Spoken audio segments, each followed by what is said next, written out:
Rosie is a little red tank engine that had her class being replaced by the class of diesels that Salty was, but she had replaced the E2 class. But ever since the birthday special, she had been alongside the Northwestern Railways fleet for a while, but until 1981 she had been fine, but now she started struggling until one day the Stephen Topham Hatt came up to say something to Rosie. I'm being happy with your work so far, Rosie, but it's clear to me that you need a break or change of scenery. So I've decided to purchase a bigger engine from the mainland. Technically we purchased parts and then had them shipped to the works, of course, but it should be arriving soon, so you can then have your big chance, considering the Earl, as in the Earl of Sodor, needs help moving supplies to and fro the castle. And then afterwards, I would like you to work on the Ulfstead branch line full time, considering Bill and Ben have been arguing too much of them having to switch jobs of being in the quarries. And then also to be able to shunt in the harbours as well with Salty, occasionally doing a bit of odd jobs here and there. How would you like that, Rosie? Oh, thank you, sir. It will be good, sir. That's a good engine. The engine will be coming in a few hours, so get ready. Of course, sir. Thomas and his friends work hard to keep the railway's history moving smoothly. And in order to do that, they keep on trying to be really useful. These are Caydin's Tales Between the Northwestern Railway's History. Episode 2, Rosie's Yard Transfer. Technically it's Rosie's job transfer, but I accidentally said yard. Anyways,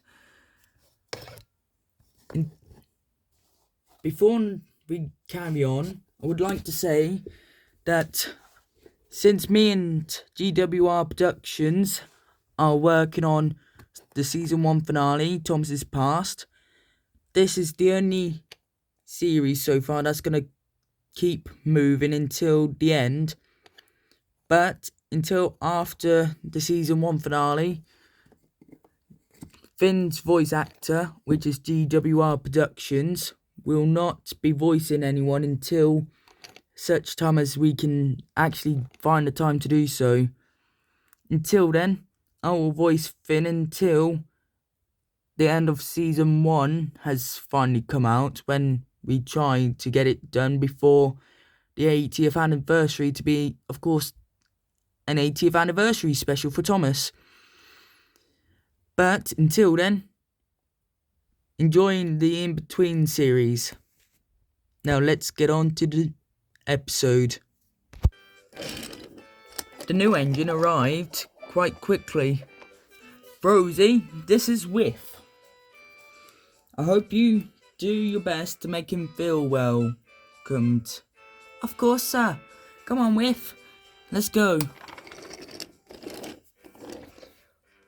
Let's hope Whiff is the right choice.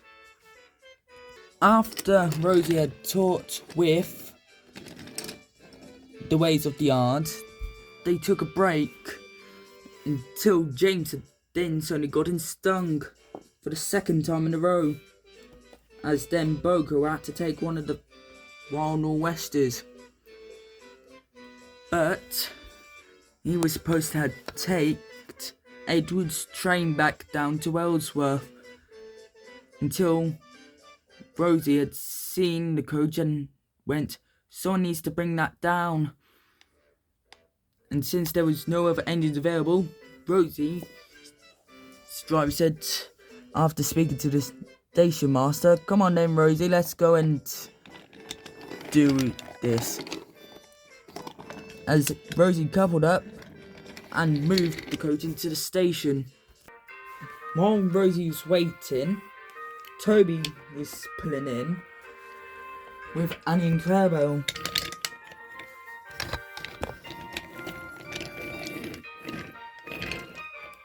Why, hello, Rosie. Hello, Toby. Weren't you supposed to be giving blue side plates? I know, but they can't.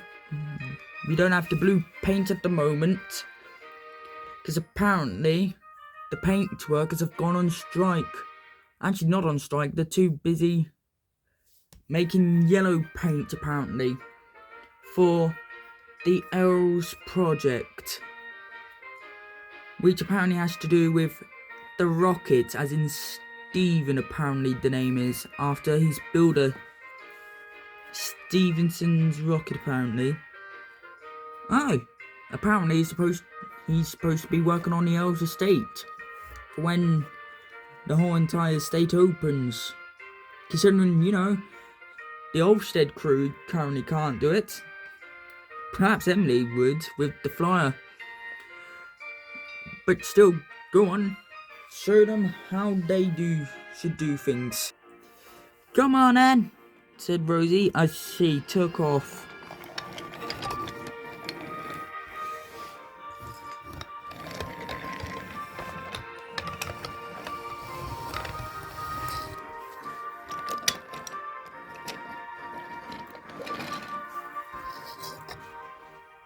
As she delivered the coach to Wellsworth, as Bertie, the bus, was there.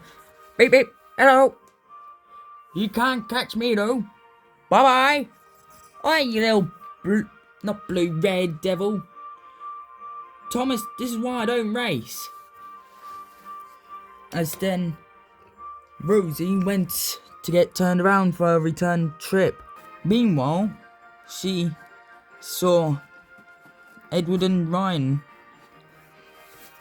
in the sheds. Oh, hello, Ryan. Haven't seen you in a while. Why are you here?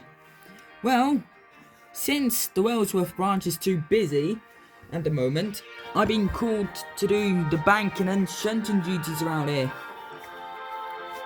So Stephen said it might be my permanent spot. Oh, it will? Alright. Well, I'll see you two later then. Alright.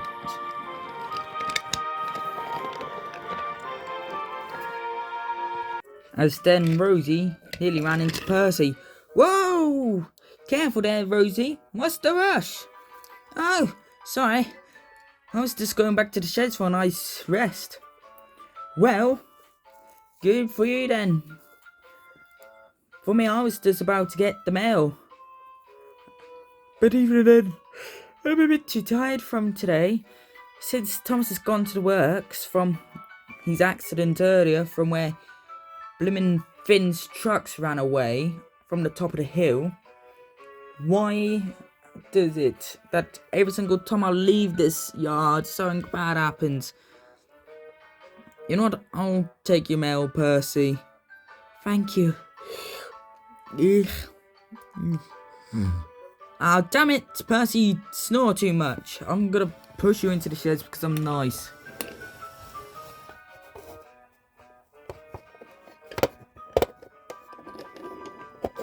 As Rosie tried to push Percy into the shed, but the damn engine had his brakes on. And by the time she got to the turntable, she went, nope, I'm not dealing with this. Percy sticks his brakes on, I'm not dealing with it. He can blimmin' shove himself in that shed. I heard that. You were supposed to be asleep. I just wanted to do that. Just to take the mickey. As Rosie then went to her shed, considering Percy was going to do his job anyways. He was just wanting to troll her. As Duck went, oh wait, this ain't my shed. Damn it, I was wrong shed, sorry. Well, since that's been dealt with... Wait, Duck, Get out of my way. No. Caydin, what you gonna do? Ow. That's what happens when you trying to nick my space. Hello. Oh, hello, Caydin. What are you doing? Well, for one, just have to deal with some stuff. Hello. Emily, you know you can't fit into this turntable, right? Yep. Oi, Bill. Yes, Ben. Do you want to wake Caydin up at 3 in the morning again? Like you did last time? Yeah. Oh god, I'm gonna get the bite of those two, aren't I? Yes, you are. But that's a story for another day. But ever since the day that Rosie joined the branch, she had been happy as she can be. She takes trucks and coaches up the branch quite happily.